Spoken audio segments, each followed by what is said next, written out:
দেখতে পাচ্ছি ফেন্সিডিলের পরিবর্তে আগে কাচের বোতলে ছিল, এটা এখন দেখতে পাচ্ছি যে আপনার প্লাস্টিকের বোতলও কিন্তু চলে আসছে। আর বিভিন্ন নেশা জাতীয় ইনজেকশন আমরা পাচ্ছি, যেটা আগে ছিল না। এই জিনিসগুলো নতুন আসছে, বিভিন্ন বিভিন্ন ভ্যারাইটির মদ আসছে চোরাই পথে। তা আমরা ইনফ্যাক্ট যাই ধরা পড়ছে বিভিন্নভাবে আমরা ওষুধগুলো নতুন করে পাচ্ছি, যেগুলো আসলে টেস্টেড না, এগুলো আমাদের জন্য জীবন হানিকর হতে পারে। তো এই জিনিসগুলো আমরা এখন রিসেন্টলি ধরা পড়ছে আর কি। এটা আমি বলছিলাম আমার যে ইয়াতে আমরা টোটাল গত 3 বছর প্রায় 20,000 মামলা করেছি, 20,100 টোটাল মামলা। অপারেশন হয়েছে কিন্তু আরো অনেক বেশি। আমাদের কিন্তু প্রতিদিন আমাদের প্রতি বিউপি থেকে 4টা পেট্রোল যায়। তো এই 20,000 অপারেশনের মধ্যে মামলার মধ্যে আমরা আসামি প্রায় 526 জন আসামি ধরেছি আমরা গত 3 বছরে।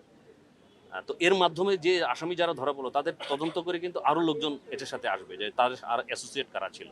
তো এইভাবে কিন্তু আমরা আসামি যেখানে সম্ভব, যতটুকু সম্ভব আমাদের রিসোর্স দিয়ে সর্বোচ্চভাবে আমরা চেষ্টা করি আসামি ধরার। যে ফিগারটা আপনার বললাম, এই ফিগারটা এই জন্য আমি আপনাদেরকে বললাম, যাতে আপনারা বুঝতে পারেন যে আসামি আসলে কি পরিমাণ আমরা ধরেছি।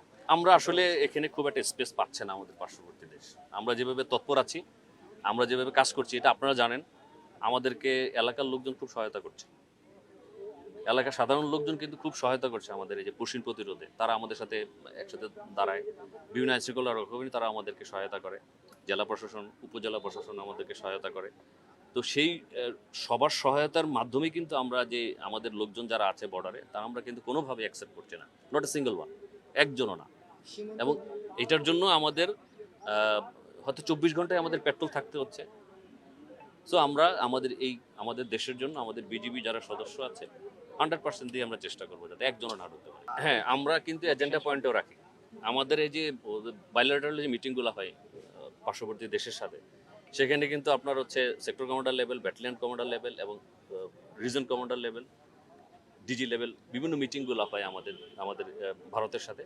আমরা প্রত্যেকটা মিটিংয়েই কিন্তু আমরা একটা তালিকা দিই যে কোথায় কোথায় কি অবস্থা, কোথায় কোথায় আমরা সাসপেক্ট করছি যে ওই এলাকার থেকে আসতেছে, কি ধরনের মাদক আসতেছে, সেই তালিকা কিন্তু আমরা পার্শ্ববর্তী দেশকে দিই। এবং এটা কমন এজেন্ডা পয়েন্ট হিসেবে কিন্তু আমাদের থাকে যে কোনো মিটিংয়ে। তা আমরা আমাদের ডিপ্লোম্যাটিক চ্যানেলের প্রচেষ্টা যেমন চালিয়ে যাচ্ছি, আমার গ্রাউন্ডেও একইভাবে আমরা অপারেশন কন্টিনিউ করবো ইনশাআল্লাহ। আমাদের এলাকায় অবশ্য আমরা যেমন ইয়াবা পাচ্ছি, আগে এই ইয়াবাগুলা হয়তো শুধুমাত্র ছিল এই এলাকায় ছিল না, বাট ইয়াবা আমরা আজকেও দেখলেন অনেক ইয়াবা ধ্বংস করা হয়েছে। কিছু ইনজেকশন, নেশাজাতীয় ইনজেকশন আসছে যেগুলো আগে ছিল না। কিছু ওষুধ আসছে, ক্যান্সার এবং হার্টের ওষুধ। আমরা জানি না এই ওষুধগুলোর কার্যকারিতা কেমন, আদৌ কি আসল না নকল, বাট এরকম জিনিসপত্রগুলো কিন্তু আমাদের কাছে ধরা পড়ছে।